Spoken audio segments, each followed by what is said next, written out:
We're here because free speech is under attack. We're here because people are being convinced that socialism works. We're here because people are being judged guilty until proven innocent. We are fighting back with facts. This is not a safe zone, so buckle up, Buttercup. This is the raw, naked truth.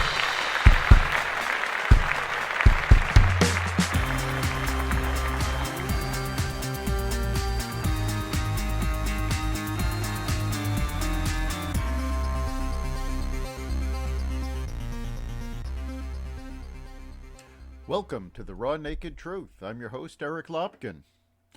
Big Brother is watching, and it's getting worse. People have voluntarily given up a great deal of privacy to firms like Google and Facebook. But in November, the Internal Revenue Service launched an online security system that uses face recognition to confirm a person's identity. Public attention to the project recently triggered an outcry. The ACLU called the project deeply troubling. Some IRS functions, like scheduling payments, require this first-time users to verify their identity with Virginia startup ID.me, which also works with 27 state employment agencies and the Veterans Administration. The process involves photographing a government-issue ID and uploading a video selfie so algorithms can match face and document. Now keep in mind that the same government who is implementing these security features are simultaneously trying to keep people from showing a photo ID in order to vote. Facial recognition programs have become more and more commonplace, and people tend to feed the data with things like 10-year challenges on Facebook, showing photos of them now and from 10 years ago, which help train these facial recognition programs.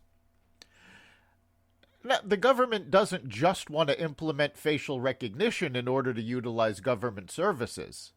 In a new proposal, Pete Buttigieg wants to blanket the country with cameras. Buttigieg's plan to, quote, promote speed safety cameras, unquote, is raising the troubling specter of ubiquitous automated traffic enforcement. They have a system like this in the UK, and UK citizens routinely rebel against it. It is incredibly unpopular. Buttigieg's 42-page road safety plan that was unveiled on Thursday and is backed by $14 billion in funding from the new infrastructure bill contained only brief mention of the speed camera plan. But it was enough to set alarm bells ringing for worried motorists. Money in the infrastructure bill is supposed to be used to fix the roads, bridges, and tunnels, not spy on those using them. Nonpartisan motorist advocate groups are also against the plan.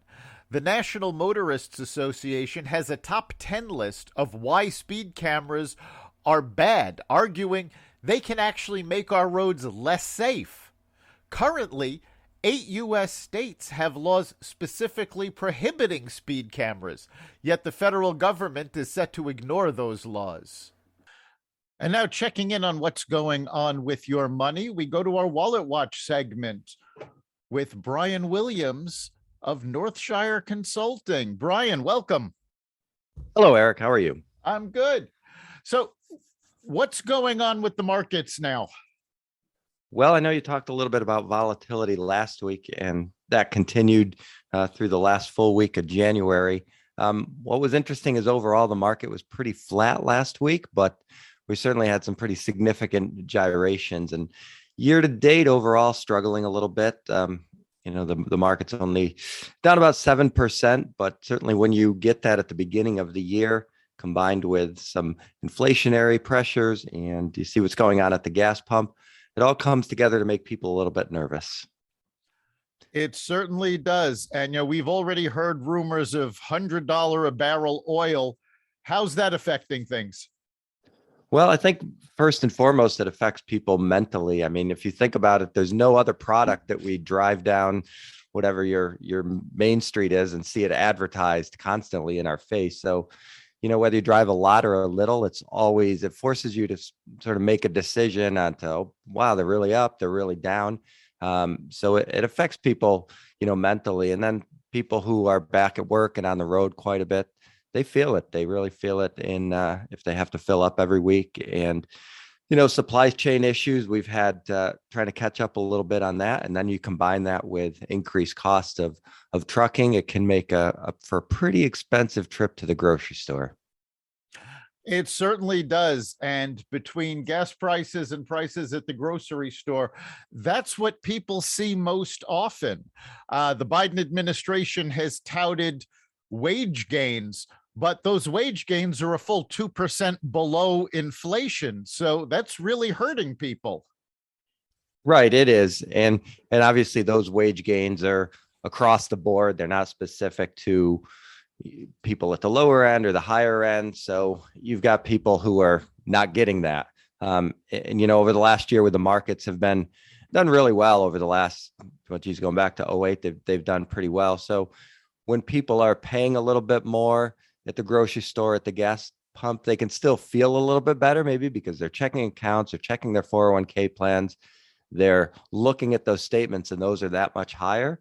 But when you get that January statement and it's, 7 or 8% lower than that December 31st statement, now it's like, all right, what's going on here? So. Great. Thanks for joining us, Brian. And we will see you the next time you're on Wallet Watch. All right. Sounds good. Thanks, Eric. That's the raw naked truth. If there's a topic you'd like us to investigate, you can reach us at xvadio.com/connect.